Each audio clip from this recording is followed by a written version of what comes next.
हम लोग फिजिक्स में मोस्ट इंपॉर्टेंट टॉपिक पढ़ने वाले हैं, व्हीटस्टोन सेतु का सिद्धांत। आज की क्लास यदि आपको अच्छी लगी तो प्लीज चैनल को सब्सक्राइब कीजिएगा और ज्यादा से ज्यादा फ्रेंड को शेयर कीजिएगा। व्हीटस्टोन ये प्रोफेसर के नाम पर पड़ा है। प्रोफेसर व्हीटस्टोन ने एक नियम का प्रतिपादन किया। उसमें क्या किया, जब 4 ज्ञात प्रतिरोध हो या 4 में से कोई 3 ज्ञात प्रतिरोध हो और चौथा अज्ञात हो और वो संतुलन की अवस्था में, तो उसके मान को निकालने के लिए उन्होंने एक नियम का प्रतिपादन किया। देख रहे हैं आप लोग, ये 4 प्रतिरोध है जो चतुर्भुज के आकार में लगा हुआ है।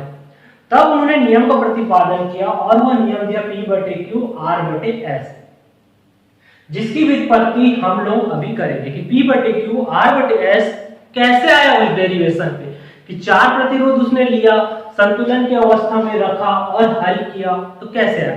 हमें केवल 2 चीज पर ध्यान देना है, एक किरचॉफ का फर्स्ट लॉ, एक किरचॉफ के सेकंड लॉ।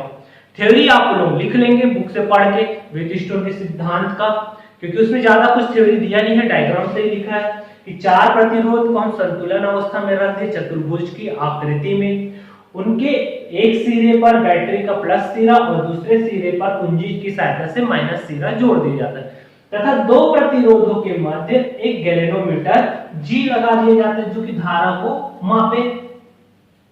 अब जैसे ही कुंजी को दबाते हैं तो परिपथ में क्या होता है, धारा प्रवाहित होने लगता है।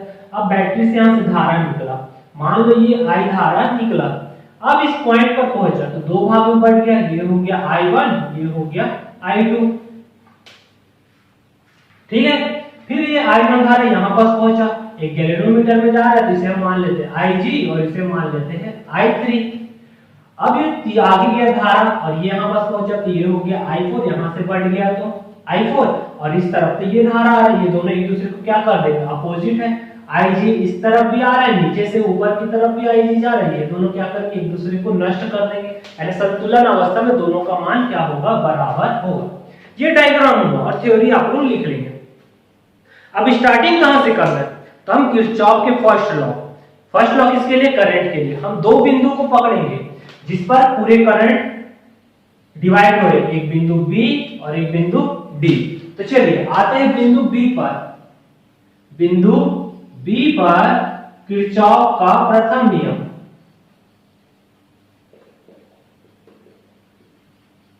थ्योरी आप लोग लिख लेंगे और पढ़ लेंगे। किरचॉफ का प्रथम नियम क्या पढ़े, कि संधि की और आने वाली धारा का मान धनात्मक और जाने वाली धारा का मान ऋणात्मक। अब देखिए ये संधि B है, B पर कौन सी धारा आ रही है, I1, तो I1 क्या हो जाएगा, पॉजिटिव हो जाएगा। अब I2 क्या हो रहा है, इस जंक्शन से बाहर की ओर जा रही है, यानी IG क्या हो गया, नेगेटिव हो गया, और I3 भी जंक्शन से बाहर की ओर जा रही है, दोनों का मुख क्या है, बाहर की तरफ और ये अंदर की ओर, यानी I3 भी नेगेटिव हो गया, इक्वल टू 0। संतुलन की अवस्था में IG का मान 0 होगा, क्योंकि इधर से भी IG आ रहा है, इधर से भी IG है, दोनों धारा टकराएंगे और एक दूसरे को क्या कर देंगे, नष्ट। तो संतुलन अवस्था में IG इक्वल टू 0 ले लेंगे तो ये क्या हो जाएगा, I1 minus I3 equal to 0। इसी को हम क्या लिख सकते हैं, I1 इक्वल टू I3। ये समीकरण क्या हो गया, 1। इसी प्रकार अब दूसरे पॉइंट पर किरचॉफ का नियम है, बिंदु D पर किरचॉफ के प्रथम नियम से, बिंदु D पर किरचॉफ का प्रथम नियम D पर अब कौन सी करंट आ रही है, I2 इस तरफ आ रहा है, I4 भाग रहा है और IG भी इसी तरफ आ रहा है, तो I2 पॉजिटिव, IG आ रहा है, ये भी पॉजिटिव, और I4 नेगेटिव इक्वल टू 0। फिर से संतुलन की अवस्था में IG का मान क्या हो जाएगा, 0, तो I2 minus I4 equal to 0। तो I2 बराबर क्या मिल गया, I2 बराबर I4। ये हो गया समीकरण 2।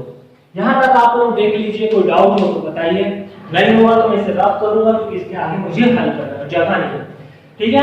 2 इक्वेशन निकला, किरचॉफ का प्रथम नियम, 2 इक्वेशन निकला, किरचॉफ का प्रथम नियम बिंदु B पर और प्रथम नियम बिंदु D पर लगा। अब द्वितीय नियम की बात आएगी, मैं इसे रफ कर रहा हूं। प्रथम नियम में I1 बराबर क्या आया है, I3 आया है, और I2 बराबर I4 आया, यानी एक इक्वेशन आया I1 बराबर I3, ये समीकरण 1 था, और दूसरा आया I2 बराबर I4, ये समीकरण 2 था। अब किरचॉफ का सेकंड नियम लगा। किरचॉफ का सेकंड नियम बंद परिपथ के लिए होता है, तो यहां से चालू किए A B D A में बंद परिपथ A B D A में किरचॉफ का द्वितीय नियम, किरचॉफ का द्वितीय नियम लगाया। अब द्वितीय नियम लगाया तो हम क्या पढ़े, प्रतिरोध और धारा का गुणनफल होता है, तो यहां से चालू किए, ये क्या है I1 और P, तो ये हो गया I1 P। अब इस तरफ से धारा गया, इस तरफ गया IG की तरफ, धारा का डायरेक्शन सेम है तो प्लस IG G, फिर ऐसे करते हुए इस तरफ आया, यहां पास पहुंचे, यहां के बाद इस तरफ गया, तो इस तरफ का डायरेक्शन क्या अपोजिट है, अपोजिट है तो क्या चिन्ह हो जाएगा माइनस I2R इक्वल टू 0। संतुलन में हम क्या पढ़े, IG का मान क्या होता है 0 होता है, तो हम 0 रख देंगे, तो I1P minus I2R equal to 0, तो क्या हो जाएगा I1P बराबर I2R, ये हो गया समीकरण 3। ठीक है, एक पार्ट इस तरफ का सॉल्व हो गया, अब उस तरफ जाते हैं।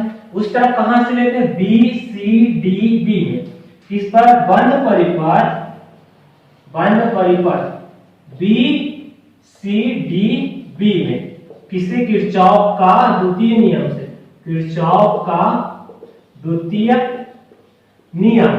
अब किरचॉफ का द्वितीय नियम क्या है, यहां से करंट और रेजिस्टेंस का मल्टीप्लिकेशन होता है, उनका बीजगणितीय योग शून्य होता है, तो I1 I3 और क्या होगा वो I3Q। फिर यहां पर इस तरफ डायरेक्शन इस तरफ का है, यहां पास पहुंचे तो डायरेक्शन दोनों क्या होगा अपोजिट होगा, ये इस तरफ आ रहा है और ये इस तरफ आ रहा है, तो ये क्या होगा I4S। फिर यहां से इस तरफ जाएंगे तो अपोजिट डायरेक्शन होगा, तो ये क्या हो जाएगा IG बराबर 0, जहां IG संतुलन अवस्था में IG का मान 0, तो I3Q माइनस I4S बराबर 0। उसका उस तरफ पक्षांतर कर देते हैं, डायग्राम की जरूरत नहीं, अब मैं उसे रफ कर देता हूं। इसका इस तरफ पक्षांतर करेंगे तो ये हो जाएगा I3Q इक्वल टू I4S, समीकरण 4, ये समीकरण 4 और ये समीकरण 3।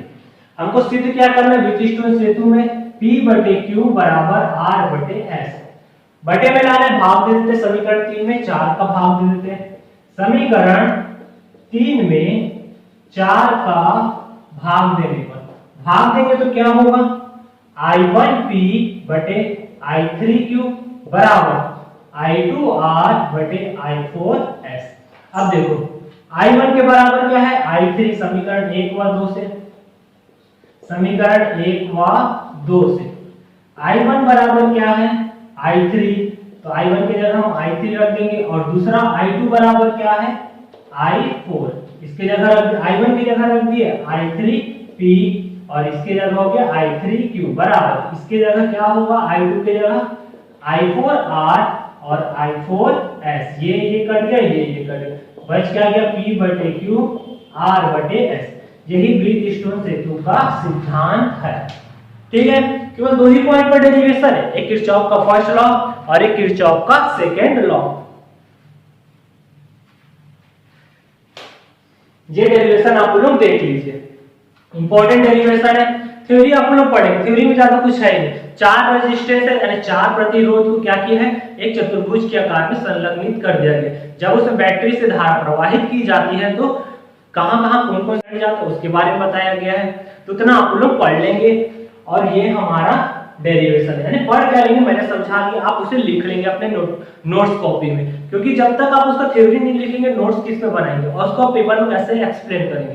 तो हमको केवल डायग्राम से ही एक्सप्लेन होता है, इसलिए मैंने डायग्राम को एक्सप्लेन कर दिया कि इसमें 4 प्रतिरोध चिकित्सा आकार में लगे हुए हैं, चतुर्भुज के आकार में लगे हुए हैं, और उसके एक सिरे पर बैटरी और दूसरे सिरे से कुंजी की सहायता से बैटरी को जोड़ दिया जाता है।